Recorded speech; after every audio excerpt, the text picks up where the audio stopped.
if we do some little socializing after, I'll cut the recording off, but I always love to save the presentation. So again, thank you all for joining tonight. Miles could not join us. Miles is getting very busy with his mixology, and he's just always doing events and stuff. And he is now working at another restaurant. So big things are going on in his world. But I know Dakota has a really great presentation plan for us tonight.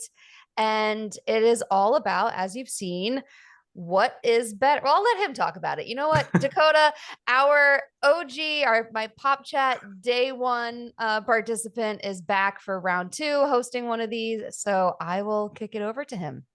Cool. Okay. Well, I'll start with the drinks hour. Tonight's drink is red wine in a mug. So cheers. Cheers, everyone. It's really straightforward. Grapes, mash them, something else, I'm sure. Let it age. What's the wine, or do you have the bottle? And I'll give you a course. Oh, yeah, she knows her a stuff. wine that is red, that is in a bottle. That's about all I remember of it. Okay. I've had it on my shelf for a while and I forgot what it was, to be honest. All right. Hey, Aaron, okay. Another huge. So that's tonight's drink of choice. Let me share my screen here. That one. Share that one. And then I've got to pop out my chat. I've got like way too many windows open here to do all this properly.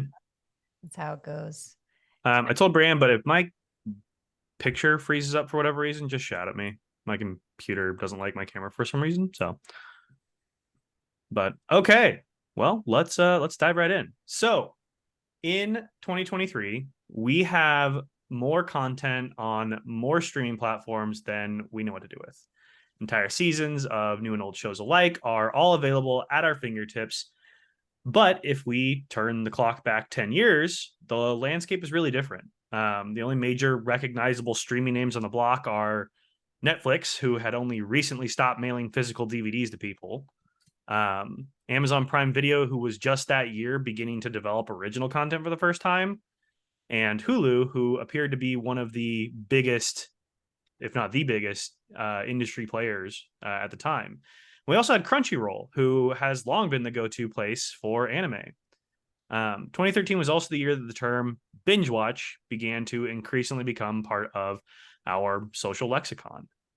We've long known binge watching by a different name, however. Broadcast television dubbed this phenomenon a marathon, where there are many different reasons why a TV channel would run a marathon of a show. Could be to celebrate the acquisition of a new series, moving from like ABC to NBC, to lead into like a really highly anticipated episode, maybe like a return from a big hiatus, or build up to a big impactful series finale, or to like honor the retirement or death of a person associated with the series. Think like SNL best of collections, those types of things. And this was always really popular with networks that specialize in reruns. Like how many times you turn on and it's reruns of Friends running, right? And in fact, all of these reasons were based on reruns. These marathons were never marathons of new original content. This style of media marathon didn't actually start with US broadcasters, however.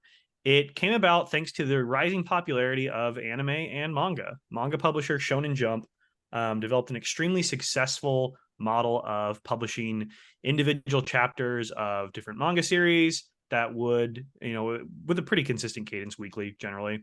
And then publishing those into larger volumes that encompass many chapters that could be, binged later on. And marathons have long been common within anime fandom since the 1970s. And it wasn't until the mid-1980s that we saw Nickelodeon's Nick at Night program debut this style of media marathon in the US. While early marathons were pretty rare and special, in modern times, it's really common for some networks to air a television series in 3 to 4 hour blocks, sometimes on a daily basis. You look at Cartoon Network, they commonly will run really large blocks of Family Guy or South Park. And more famously, MTV can basically be renamed to the Ridiculousness channel at this point, considering how often they broadcast reruns. It's like 16 hours a day of just Rob Dyrdek's. Rob Dyrdek's cool and all, but like find other programming. They do this to try to appeal and compete with subscription streaming platforms But again, this is all largely based on broadcasting reruns. So let's talk about original content. Netflix broke onto the streaming scene really hard in 2013 with its first major piece of original content, House of Cards. The show was the first major TV show to release all of its episodes at once, and it garnered 9 Emmy nominations, which was another first for a streaming-only show. And they followed that up with another major hit only a few months later. I think it was like 6 months later with Orange is the New Black. And these two shows found such wild success being released all at once, and that really kind of changed the entertainment industry. So what makes this media binge style so successful? Netflix argues that it prioritizes customers. Younger audiences in particular want to consume large volumes of content all at once rather than have episodes slowly be given to them over a few months. Even in 2022, this appears to hold true, as out of the top 15 original streaming programs of the year, 13 are from Netflix, and they all have a combined watch time of 3.83 billion hours for 2022, which, I mean, obviously Netflix is doing something right, even to this last year. And when a show strikes the right combination of intriguing narrative, stellar casting, and ability to generate online conversation, it can go absolutely stratospheric in its popularity. Take the last on that list, for example. Take that last list, for example, and Wednesday is listed as the third most popular show of 2022, yet it was only released on November 23rd of that year. So in 39 days, it rocketed to number 3 on the list. And thrust not only Wednesday Addams into the cultural spotlight, but the actress that portrayed her, Jenna Ortega, as well. And in 3 weeks after the release of the show, it had already become one of the most popular shows ever on the platform. And off the platform, it was raking in billions of impressions. The hashtag Wednesday Addams had over 16.9 billion views on TikTok within 3 weeks of the show releasing. It would be an understatement to say that Wednesday dominated the pop culture discussion after its release. Another wild example of this success was Squid Game. Barely 2 weeks after its premiere, it became a massive social media phenomenon and was number 1 on the streamers' popularity charts in 90 different countries, including the US.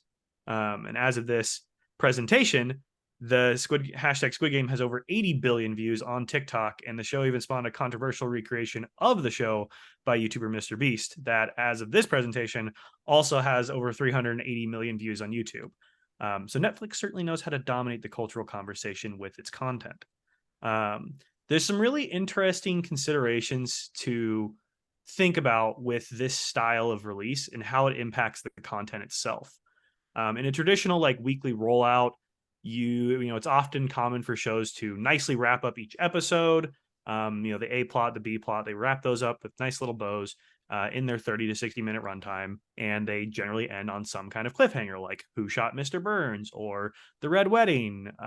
These really popular ones, which I was going to include a reference to Dallas with Who Shot JR, but I figured that was a little bit too dated for the audience I was speaking with today, which is what Who Shot Mr. Burns is riffing on.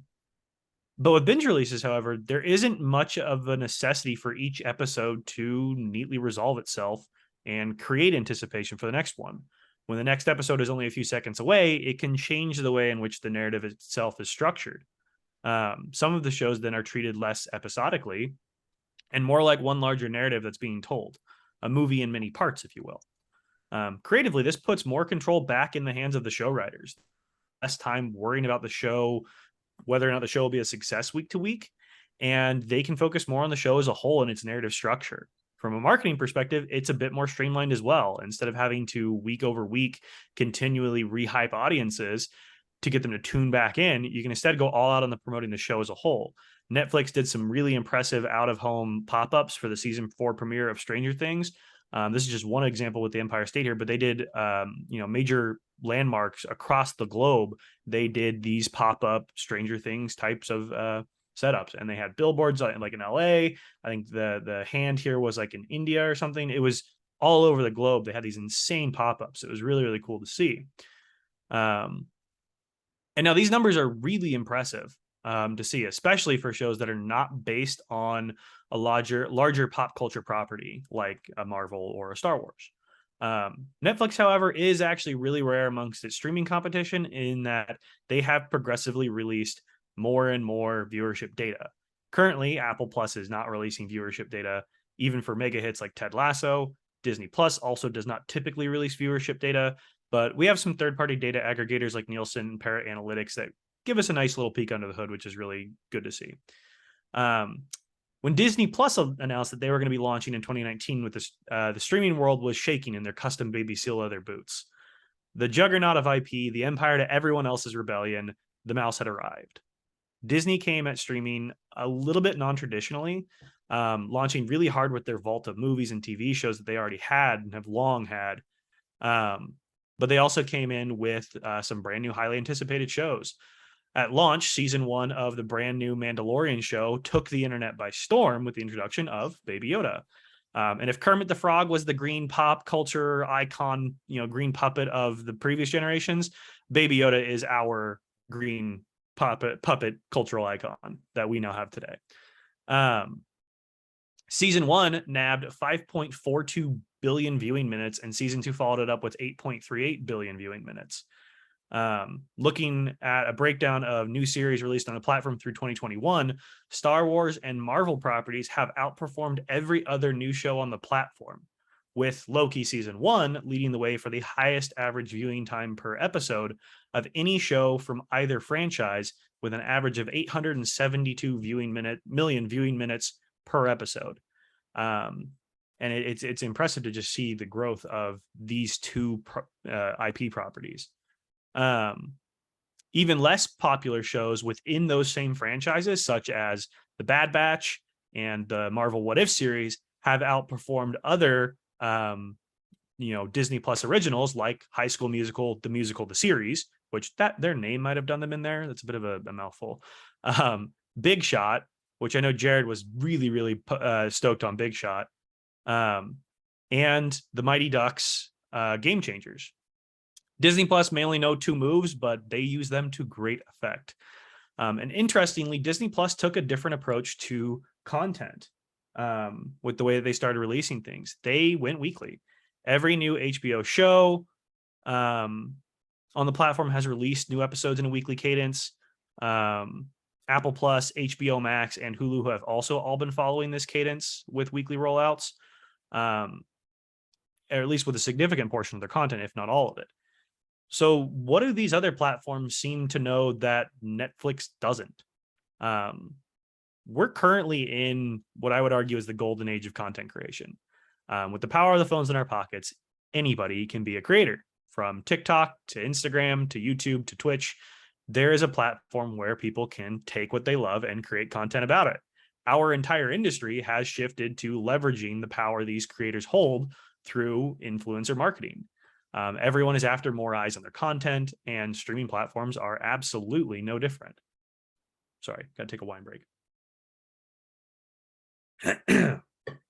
If we look broadly at the entertainment industry as a whole, the biggest goal is obviously to gain viewership to drive revenue, hopefully for an extended period of time.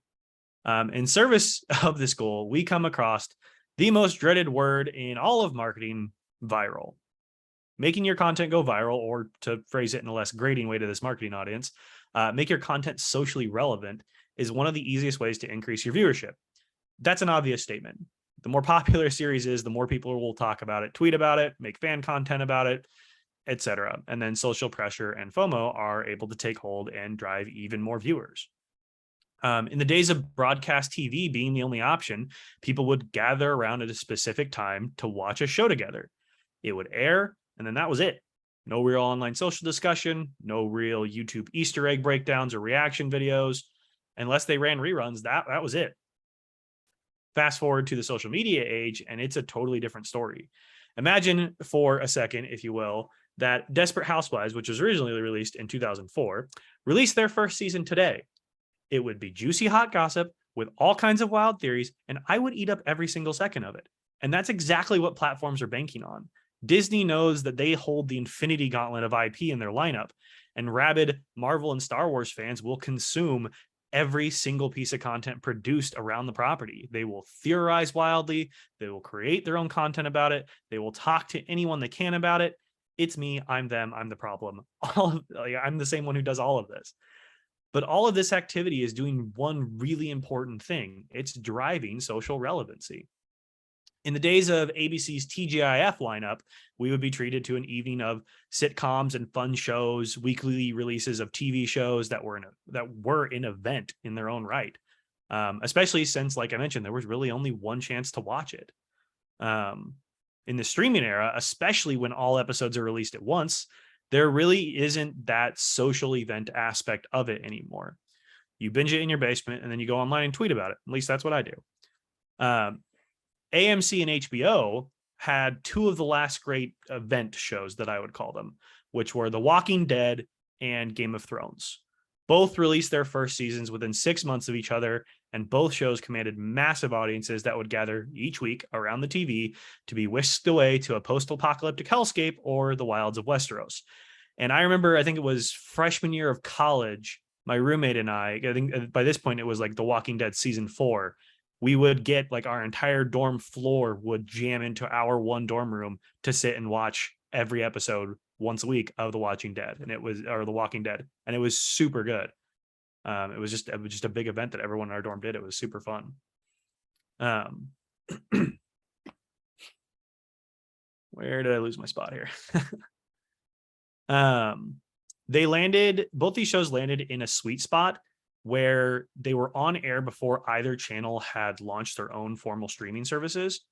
And at a time where Twitter, Facebook, Instagram, and Vine, rest in peace, were massively popular among younger audiences. They were the beta test of popular content meeting the modern digital age. They were social events each week where if you couldn't watch the episode, you knew to just stay off of Twitter so you didn't see any spoilers. The accessory content around the shows flooded the web. And The Walking Dead even had a formal after show, Talking Dead, where they would break down the emotional roller coaster we had just watched. They knew that people wanted more and more content around these properties. Now, this is the part where I put on my lovely little tinfoil hat here and go into conspiracy mode. Disney and others are strategically, passively using creators for their content to gain more social relevancy. And so like we see a weekly rollout of a majority of their content, on the majority of these platforms, we're seeing this weekly rollout. And I believe that part of their success and high cultural relevancy is due largely in part to all of the content that is created each week around the shows, especially for Marvel and Star Wars. And we're seeing this continue with HBO Max and The Last of Us. If they were to release every single episode of Marvel or Star Wars shows at once, millions of people would still watch every single episode. The properties are massive. They have rabid fan bases. They're parts of huge extended, properties at this point. Like people would watch them no matter how you release them. The views would all still come in. But Disney and others, they want more than just the views. They want that cultural relevancy. It drives sales in other channels. It keeps their content top of mind culturally, and it attracts more viewers. And HBO Max has struck gold with their adaptation of The Last of Us video game. Episode 1 netted 4.7 million viewers on opening night, which placed it as the second largest debut for a show on the channel behind only Game of Thrones. And each subsequent episode has continued to expand that viewership. Episode 2 got 5.7 million views. Episode 3 found 6.4 million. Episode 4, going up against the Grammys, pulled in 7.4 million viewers, and on up to episode 8 that we just had, which grew that to 8.1 million viewers. And the season finale next weekend is set to go toe-to-toe with the Oscars. Episode 1 to episode 8 saw a 74% increase in viewership over the last 8 weeks. Now, The Last of Us, is a very popular video game, but in the grander pop culture world, it is not overly well known or hasn't been up to this point. Giving a show like this, which does have like a core passionate fan base behind it, room to breathe between each episode allows for that fan base to do what they do best and talk about it. They tweet about it, they make videos about it, they start a new streaming playthrough of the game, all of which creates more online talk about the show. A popular pop culture YouTube channel, New Rock Stars, that has about 3.9 million subscribers, as of yesterday, has made 24 videos about The Last of Us, which has raked in a combined 7.3 million views. And this channel is just one of many that creates hours and hours of content every single week around the show. Twitch reported a 256% increase in the hours of gameplay watched for the game that has now coincided since that has released. And since it started airing, over 674,000 hours of gameplay has been watched on the platform. All of this is nicely leading up to Naughty Dog and Sony re-releasing the video game, this time on PC, because it has always been a PlayStation exclusive, on March 28th, a mere 2 weeks after the season finale this next weekend. At time of writing, the hashtag The Last of Us has over 10 billion views on TikTok. And, could HBO have just released all the episodes at once? Sure. But they likely wouldn't have seen the growth or development of long-lasting social relevancy that they have found through their weekly release. And Sundays have really become The Last of Us Day. Twitter goes quiet when the episode releases, and if you can't watch the episode until the next day, you just stay off of social media until you can. It has once again become an event. The weekly rollout of content is very much alive and is very well driving just as insane of numbers as Netflix's binge rollout. There is an interesting difference when we look closely at old TV weekly content versus the modern weekly content. And I mentioned earlier how traditional TV shows would nicely wrap up their plots each episode and leave audiences on a cliffhanger that draws them back in. And we do still see that, but we also see more of the larger narrative structuring. Binge releases aren't the only way to reclaim creative control and design the narrative to run the distance of a whole season rather than just from episode to episode.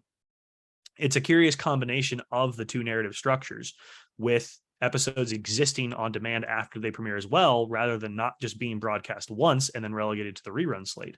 It's not as critical for broadcasters to get audiences to tune in only on premiere night, so they aren't needing to be as over the top with their cliffhangers and episode hooks. And it's providing us arguably with some of the most compelling and well-developed television shows that we've had in a long time. Another drink, I'm talking a lot.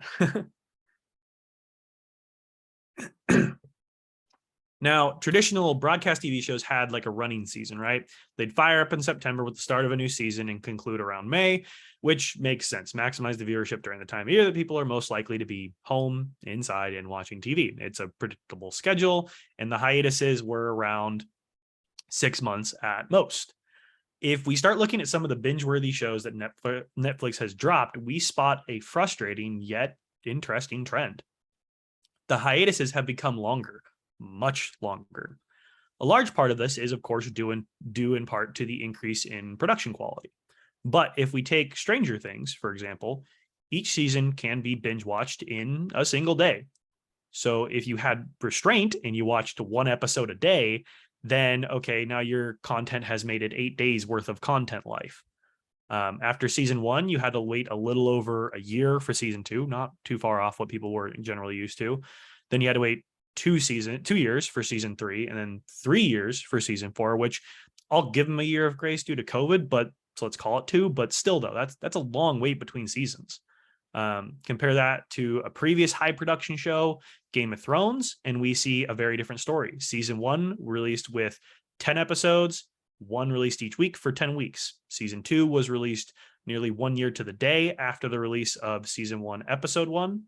However, the show ran for 2.5 months. So it was really a 7.5 month break, not a 1 year break. Much more in line with what traditional TV did back then. Back to Netflix and the incredible popular show, The Witcher. And we find that, again, season 1 released December of 2019 with 8 episodes. If you had patience, you could maybe make it a week with that content. It was 2 years later that season 2 hit the silver screen, and season 3 is slated for release this year, which would also be a 2-year hiatus.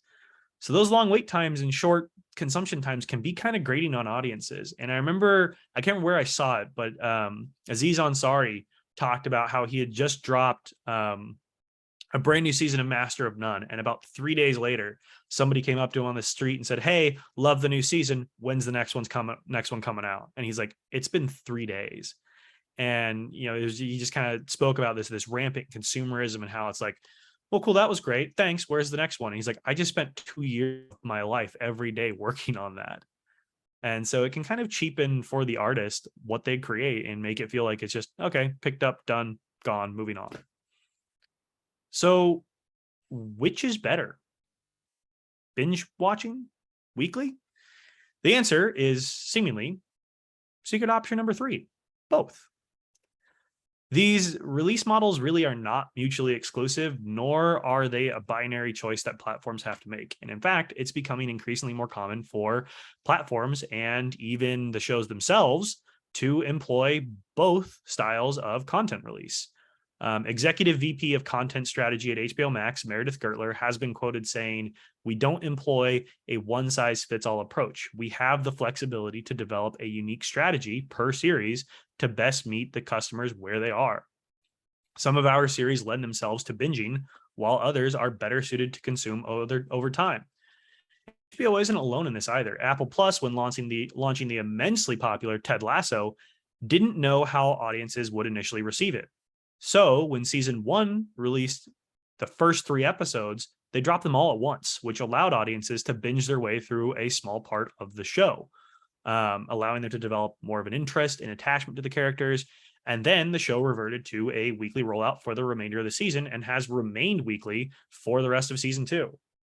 An extremely successful execution of this combination strategy. Could Ted Lasso have garnered the same culture success by being entirely weekly? Yeah, possibly. But by giving us a quick little binge, we began to believe. And Ted showed us that with a little curiosity, we would fall in love with the cast of characters on the show. And this combination isn't just effective as like a hook strategy, though. It can be useful in a way to enhance the narrative as well. The Bad Batch that I mentioned previously is an animated show in the Star Wars universe that's airing on Disney Plus that follows a special forces group of clone troopers. And season 2 of the show is currently airing. They released the first 2 episodes of the season at the same time, which great. We have that nice little mini binge to kind of get that little hook to get us into the season. However, they also released the 7th and 8th episodes of the show simultaneously. And now the show up to that point and since has been on a weekly rollout. And the mid-season change was due to the fact that the 2 episodes were very closely tied together narratively.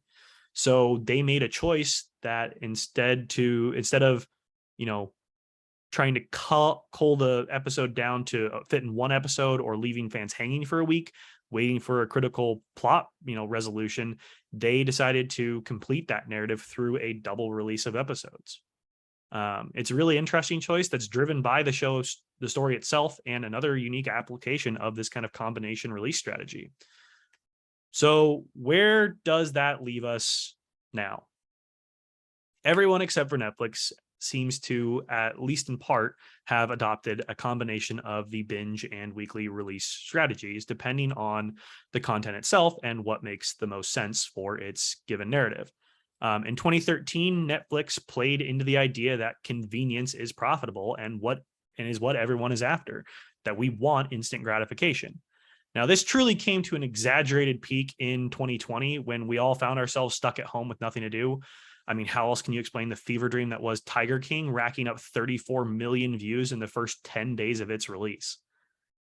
The post-pandemic entertainment industry appears to be one that has experienced a significant shift in consumer habits. As Disney Plus and others have stuck to their weekly release schedules, it's seeming to coincide with a shift in public attitudes towards consumption in general. Rates of travel and attendance at in-person events are near all-time highs. People are getting out of their house and they're going out and don't have as much time to sit and binge entire shows in a single sitting. Now, if you were to cruise through an online message board like r/television on Reddit, you might find people complaining about weekly release schedules. Opinions there run the gambit from, "I love weekly releases, it's fun to have my friends over to watch the show together," to, "The platforms are trying to control our society by not releasing all the episodes at once. I could run that company better." But, that's the internet for you. A 2021 study published by the National Library of Medicine found that binge viewers often report higher levels of negative emotional triggers and lack of control over binge watching. And the study also found that binge viewers reported higher levels of burnout, potentially associated with the overwhelming volume of information that they were consuming in these binge sessions.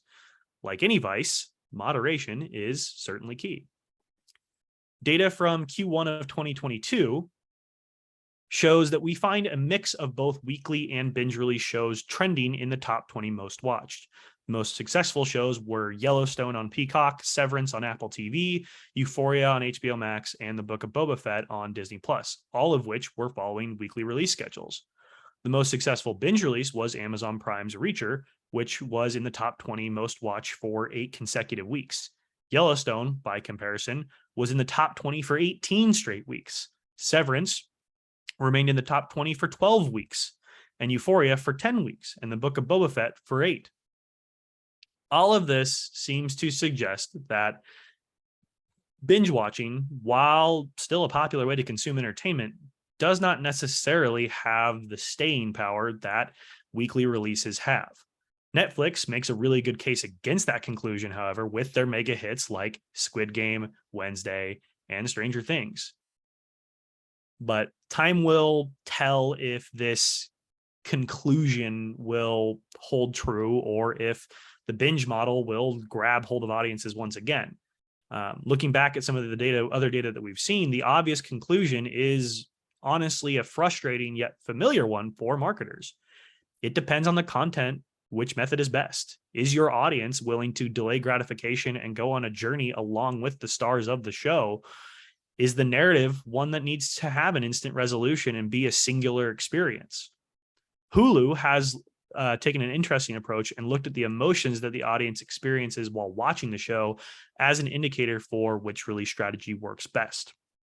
While they have continued to release most of their pure comedies as binge releases, almost all of their dramas and limited series get doled out week to week. A happy feel-good show doesn't necessarily need the same room after an episode for the audience to breathe as a drama does. Amazon Prime Video followed that lead as well. So while season 1 of The Boys was released all at once, season 2 switched to a weekly model, which this makes a lot of sense if you've ever watched a show, because you can really only stomach like an episode or two at a time before really needing a break, considering how violent and graphic its content is. And we've already heard from HBO Max as to their strategy for releases as well, going off of what makes the most narrative sense. Now, as we look to find some key takeaway or lesson from all of this and discover which method is, best, we find ourselves back at a familiar answer that we've heard a million times. It depends. There are advantages and disadvantages to both methods, and we will continue to see a mix of both styles for the content that we consume. And the smart platforms will adapt and change based on what makes the most sense for the narrative, for the audience, and for the impact that they're looking to have. Many, including Disney Plus, are A/B testing release methods internationally as well to constantly see what is working and what isn't. So all we do know for now is that it's time to grab a drink, grab a snack, and spend some time with friends. Cheers. Cheers. That was so well done. Thank you, Dakota. You're welcome. I'm glad my 4,400 word script worked out. Spend way too much time on this, Flawless. No, thank you so much. And you're getting a ton of comments. I don't know if you've had time. I did not Probably really have time to really read a whole lot of them now. through, but you have a lot of TV buffs in here. So everyone has the floor. I see Tony has his piping hot tea. Everyone has the floor if anyone has thoughts on this. Yeah, questions, discussion. I have a quick question. Yo. And I've noticed this especially, and I think we talked about this earlier with like the whole Lost and Breaking Bad coming out around the time I think the writer's strike happened. Mm-hmm. So I feel like after that, a lot of TV shows started going into like a continuous story format instead of like how Friends and other shows used to be where it was like procedural. So it didn't matter if you missed the previous episode because there's not a continuous story. So that's a really good point. I did not include anything about the writer's strike. That was a really good point. Yeah, no, I missed the beginning, so I didn't know if you had mentioned that.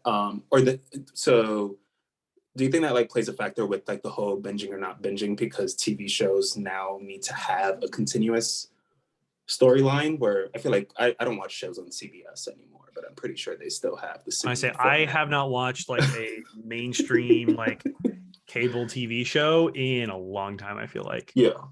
So yeah, maybe that has had a significant impact. I'm sure the writers are going to go where they can, have their art appreciated. And if, they really want to tell this intricate story that is not going to work in an episodic release, then yeah, they're probably going to go pitch to Netflix. And like, there was a time where Netflix was like, you get a deal, everyone gets a deal. So yeah, I'm sure that probably had a significant impact. Yeah. I have a question. And it's just kind of in general. Netflix just did the Chris Rock live special. Do you think like No. they'll do like a live Stranger Things premiere, like tune in at 7 and like you can only watch it for like 2 hours and then it goes away for like a week and then drops for everybody? That would be really cool to Yeah. see something like that, like do an actual premiere event. Yeah. And have like a proper like premiere night. That would be really cool to see a platform do that. I don't think anybody's done that yet. I mean, isn't that pretty much ABC, CBS, NBC, where they have a premiere on broadcast and then it goes to Hulu the next day? I mean, that's Yeah, that's a pretty good much, point. that's pretty much what you're saying. I mean, what I like Yeah, what that's a you good said, point. Vin, what I like that you said is make it an event. It's not just, hey, every Thursday you're going to see Stranger Things. It's Yeah. tune in 7 p.m. Even if you throw something a little bit special around it, like a, right after the show. Like, I mean, like on Last of Us and Game of Thrones, they do, a couple like video, here's the director's input on this, or here's why we made this story. I think that's the a great after idea. show type of idea. Yeah. And if they just do it, every week, that's just broadcast TV again. But it was more like I saw the Chris Rock thing on Netflix and it was like, tune in live now. But then it was just available right after that. So it's like, what was the point of him even being live? Like, was there a draw to that? All right, can I hop in? Yes, please. Of course. Please. For people that don't know me, I'm Molly. I'm a senior TV reporter at Adweek. This is my job. So my Hi, Molly. theory hi. Netflix doesn't like to talk to people. Neither does Apple TV. I asked for an interview with their CMO and they were like, no. I was like, well, fuck you. But, so my theory with Netflix and what they're doing with the Chris Rock is this is their first like kind of live event. They are constantly being asked if they're going to test out sports and if they're going to try and get into sports streaming. Because if you look at like what HBO is doing, if you look at what Apple, like everybody is kind of getting into sports, and and Netflix is saying no, they're not. My theory with what they're doing is they're testing out live to see if they can do it, if they have the technology. So that's my kind of thoughts around what is happening with like kind of the Chris Rock stuff. And then there was something else too. So I'm looking at the chat before I started talking too much. I'd love to have Vincenzo in here to talk like Drive to Survive in Formula One, because it'd be really interesting, because like obviously that's been like its own cultural movement in terms of like bringing the sport onto another pedestal in the US. And it'd be really interesting. Like I believe they just renewed their streaming deal with ESPN, but it was like an 80% increase in terms of like what it cost ESPN to keep. Yeah, and it'd be really interesting to see if Netflix had actually bid for that contract or not. And then if you look at what ESPN's doing, like Disney just said on their earnings call that they are thinking about moving most of their like linear stuff on ESPN onto streaming. So it's, I can go on about this, but it's very interesting to me. Yeah. I mean, Part. ESPN has to be both happy and mad at Netflix because they were paying pennies what they should have been paying for F1 coverage. And Netflix basically introduced, hours and hours of infomercial to watch ESPN F1 live coverage. And then all of a sudden ESPN was like, oh crap, now we have to pay more money. Except tell you- F1 was like, hey, we're going to launch our own broadcasting platform, which is infinitely better, doesn't have ads. There's no reason for you to watch ESPN. Yeah. You're in the I US. can tell you that ESPN's not thrilled. Oh, no. Like as a motorsport fan, motorsport broadcasting in the US is garbage. It is absolute garbage. I was talking to Dakota earlier, and it's like with the new recent deal with women's soccer and the U.S. soccer, HBO Max got on the sports feature, and Netflix still hasn't done it, but everybody's talking about what sport will get Netflix, because Peacock has the Olympics. And if you does anybody have the ESPN bundle? Because if you do, all of ESPN Plus, that sport is integrated into Hulu. So a lot of people now, for example, me, I don't have to open another app. I'm just in Hulu watching anything from ESPN Plus. And then Paramount has soccer, and I forgot a couple other, but yeah, it's the big thing came out when I was talking to Dakota. We always talk about streaming. Was whenever the deal came with USA Soccer Federation, how HBO finally got into the sport of this live streaming for sports. Yeah, so they just started streaming soccer in January 2023 because like with HBO merging with like Warner Bros. Discovery, like that whole combination, that is what happened. So they're like their first live sports broadcast were January 2023. And then they have NHL, right? So you're gonna start seeing NHL on HBO Max too very soon. And then like, yeah, Netflix is pretty much the only streamer that doesn't have any live sports, but it's really, really expensive to stream live sports. And I've asked them specifically if they are looking into it, and they kind of are. They're like very reticent about it, but that's what, so when we were talking about like the Chris Rock live special, they're testing their live capabilities, and then they're going into F1 and they're doing other stuff. So they're testing sports, they're figuring it out. And like, I wouldn't be shocked if in the next, not 6 months, but probably 12 to 18 months, if you saw Netflix do a bid for it. It's interesting to see the shift in sports for the longest time. So ESPN is the best example. Everyone paid $8 a month to watch ESPN, or to have ESPN on your cable.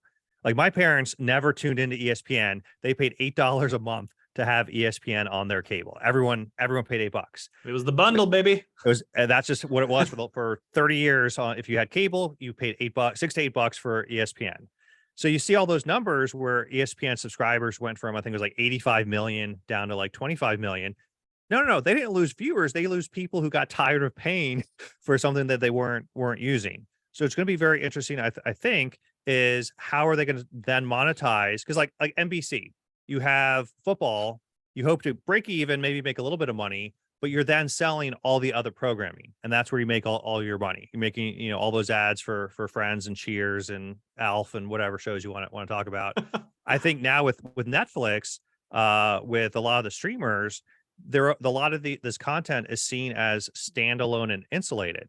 So just because you watch something, even if you watch F1 Drive to Survive on Netflix, it doesn't necessarily mean that you're going to then watch Stranger Things, or you're then going to watch other programming, since there aren't ads during these documentaries. There aren't ads to, hey, hold on a second, watch this show, watch that show. So I think it's going to be interesting to see how they monetize that moving forward. I have Aren't they saying they're rolling out an ad-supported version? They are. I'm actually very curious to see what Google does. They have the Sunday Ticket. They took over the NFL Sunday Ticket from DirecTV. So I'm going to be very curious to see how they plan on monetizing that. Not just in, hey, you pay your $100 to watch the NFL games, but are there going to be another enticement to be a full subscriber to YouTube TV? Is there going to be another enticement to consume more content from YouTube? Very curious to see how they do that, because I think Netflix, once they figure that out, that's when they're going to jump into live sports. Yeah, I know already that like if you have YouTube TV, you're going to get some sort of discount on the NFL package. Like they've already said that. But I think the big thing is it's not exclusive. Yeah. That if you don't have to have. So I don't know if that's going to be better or worse. Yeah, you'll still have to pay for it, right? Yeah. Like so, like you can still subscribe without having to have YouTube TV. I guess like my other question is, I think Netflix. I think Molly made a great point about Netflix testing out live sports, but like Netflix really is the only one that's not backed by a major network, right? So like, can they compete, or is this like the downfall of Netflix? Can I add a second part to that question?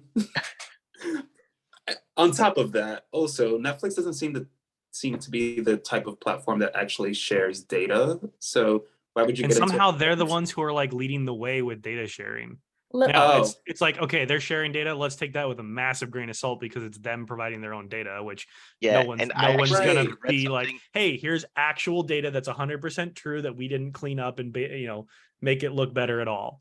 Let me Yeah, tell so you, I as a think- reporter, it is incredibly frustrating because they don't share data and the data they share is theirs. It's like we have like 2 billion minutes watched. And I'm like, okay, well, what counts as a minute watched? And they're like, well, I don't know. Yeah, Like, how many individual What? users is that, or is All that right. just me Also, watching yeah. Ginny and Mo- Georgia 60 million I think times? Molly will Like, know the answer to this because I can't remember off the top of my head. But there was a show that Netflix canceled, and then it got brought back because of like a whole Twitter like movement.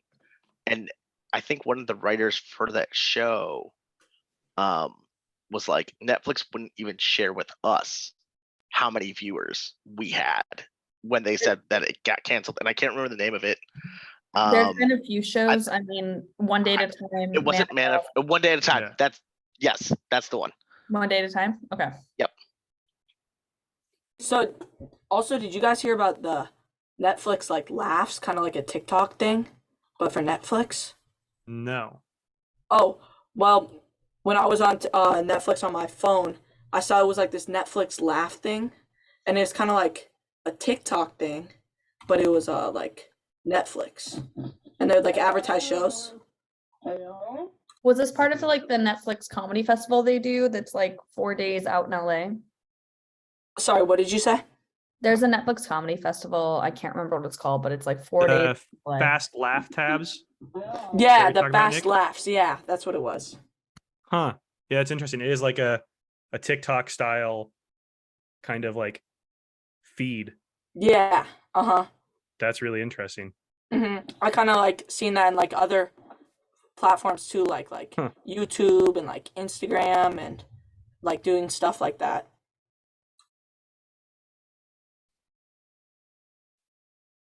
It is really interesting. I don't really go on Netflix on my phone ever, so I can't say I've really noticed that. I mean, they definitely did a good job picking up the ball from Comedy Central, and I mean, I agree with Jesse that Netflix is the comedy platform. I mean, they even have their own Netflix is a joke radio station on Sirius, Yeah. and they do a great job of integrating everything, even through social. And they also do a ton of like all the like Netflix documentaries and stuff. Like, I feel like that's where maybe Disney Plus just like they have it in their bag, but they haven't really done a whole lot like with like the National Geographic kind of like arm of their IP crown. I feel like there hasn't been a ton of new stuff around that, and I feel like it's kind of a missed opportunity for them. Again, like I said, they have two moves: Star Wars and Marvel. Those are their two moves. Those are two Those are two really good pretty moves. solid like, moves. Yeah. They've made a lot of business with those two moves, but they have two moves. Yeah, when you go through training at Disney, at least I went through at the Disney World, they have a wall and it says synergy.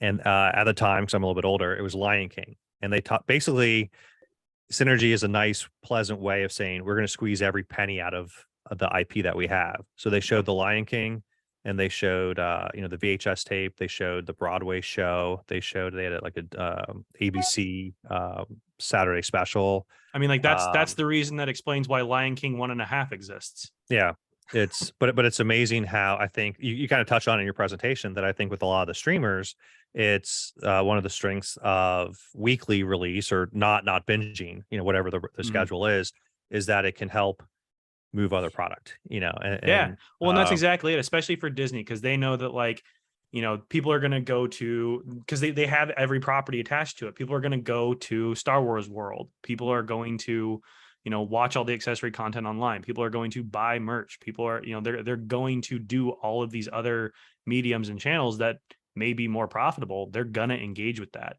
They're going to go to the Comic-Cons and spend thousands of dollars.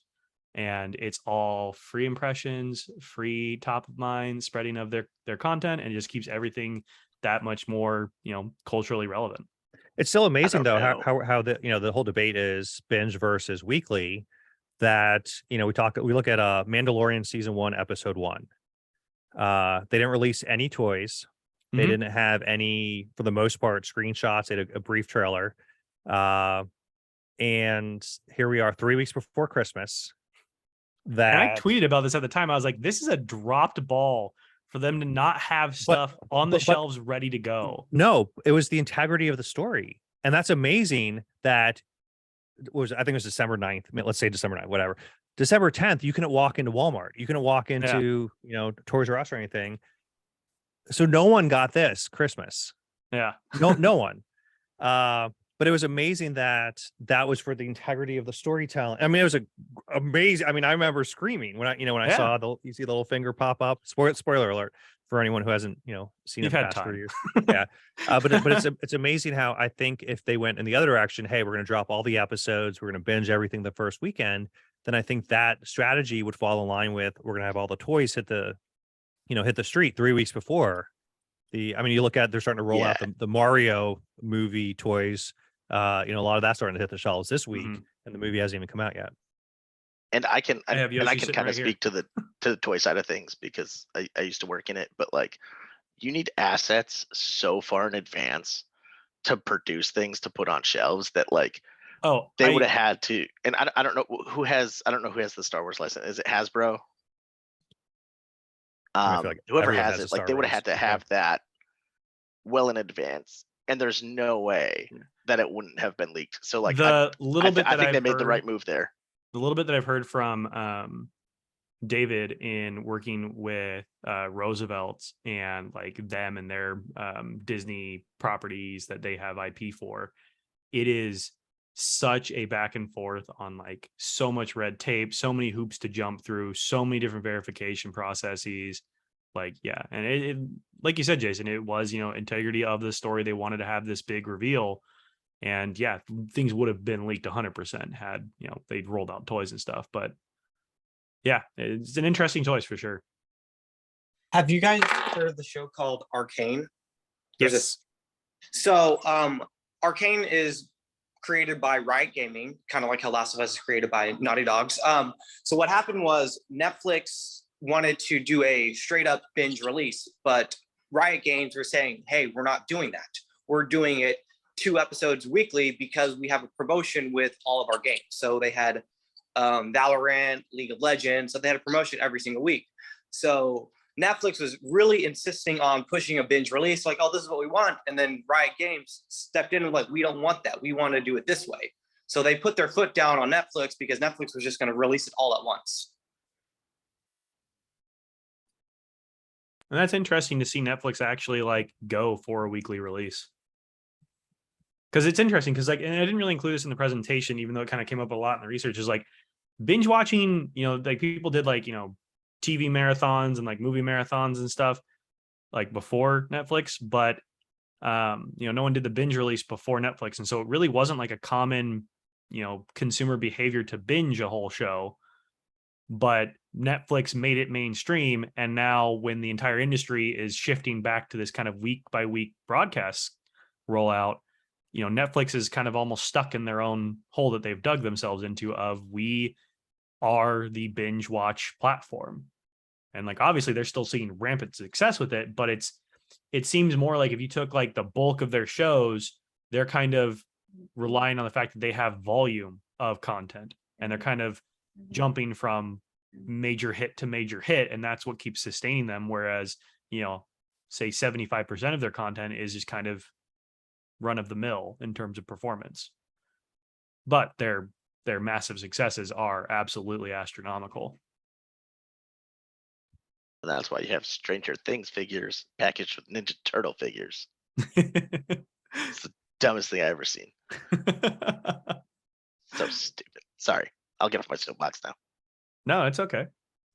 But it is amazing to see the difference in like most recently for me personally. I was very excited to see you on Netflix, or part 1, I guess. I'm like, on Netflix. And it came out all at once. You binge it, and then I binge you. But by the end of that season, even though it was half a season, by the end of that season, you're kind of like, meh. Versus exactly to your point with The Last of Us, there is the like I'm so excited for this weekend. Yeah. And my my anticipation has been going up a little bit more each and every week. But it's interesting how, I am counting down the days till Part 2 comes out. Mm-hmm. is it the same excitement as if it were, one per week? Probably not. Yeah. Well, All right, speaking here's from a- somebody who worked on the books for the U series, you know, in the publisher's mindset, we kind of loved it that there was this time period between season 1 and season 2 releasing, because then that built more momentum for the books. And then people bought not just book 1, but then book 2 and book 3 in the series as well. So, there's a lot of movies and TV series that are based on books. You'd be surprised how much, content these days is actually based originally on books. And a lot of that really helps book sales and helps the author and gets them more movie rights or TV rights in the future as well. It'd be really interesting to go back and like actually see the statistics around sales of like the volumes of Game of Thrones as the show was releasing. Yeah. I mean, the And- same thing with The Witcher. I Yeah. now work at the publisher that does the Witcher series, and we've now, in the 3 years since the show, or the 3 seasons that the show's been out, we've repackaged those books probably like 5 or 6 times in the 3 years alone that I've been I haven't even been at Hachette for 3 years. I've been at Hachette for 1.5 years, and we've repackaged the books multiple times now in different editions. We're doing special editions. The most recent one was like a hardcover special edition that we did. And now there's talks about doing even more special editions with different versions. So it's like, we're trying to get the most out of those series, and once we're off recording, I can share more details around that, because I'm sure there's people here who would be excited to hear more about that. Better kill the recording brand. Yeah, good call. I actually should.